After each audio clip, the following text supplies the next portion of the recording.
এই যে আপু আপনাদের মাধবপুর চলে আসি, নামেন তাড়াতাড়ি গাড়ি থেকে। একটা মানুষ ঘুমাচ্ছে, উনি ঘুমাইছে তো আমার কি হয়েছে? আপনাদের জায়গায় এসে পড়ছি, তাড়াতাড়ি নামেন গাড়ি থেকে। উনি ঘুম থেকে উঠুক তারপর আমরা চলে যাব। উনি কখন ঘুম থেকে উঠবো ততক্ষণ কি আমি এখানে দাঁড়িয়ে থাকবো? পাগল নাকি?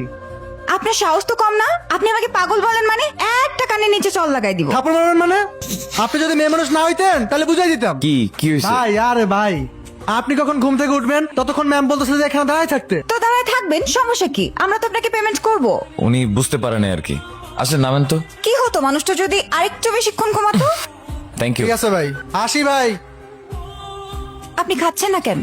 খিদে নেই, আমিও খাবো না। খাবারের উপরে জেদ করতে নেই। আমি আপনার উপর জেদ করছি। আমাদের যাত্রার কি এখানেই সমাপ্তি? সময় তো এটাই বলে। আপনি চান না আমাদের আর কখনো দেখা হোক? না, কেন? আপনার বকবকানি শুনতে শুনতে আমার অসহ্য লাগতেছে। একদিন দেখবেন উপরওয়ালা আমার মতোই কাউকে একটা আপনার কপালে চুটিয়ে দিয়েছে, সেই দিন বুঝবেন। এত ভালো কপাল কি আমার আছে? আমার এখন যেতে হবে। আমার ব্যবহারে যদি আপনি কোনো কষ্ট পেয়ে থাকেন তাহলে প্লিজ আমাকে মাফ করে দিবেন। আসি। ভালো থাকবেন। আপনিও। এখানে মির্জা বাড়িটা কোন দিকে? মির্জাবাড়ি যাইবেন, উড়েন। এই মির্জাবাড়ি হইতেছে এলাকার সবচেয়ে প্রভাবশালী পরিবার, আর এই পরিবারের সবচেয়ে খাস লোক হচ্ছে আমি। আচ্ছা ভাই, আপনি যে মির্জাবাড়ি যাবেন, মির্জা আপনার কি হয়? সোনিয়া মির্জা আমার মা। নামেন নামেন।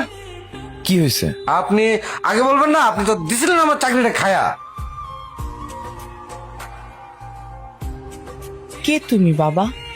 মা, তুমি তোমার ছেলেকে চিনতে পারছো না?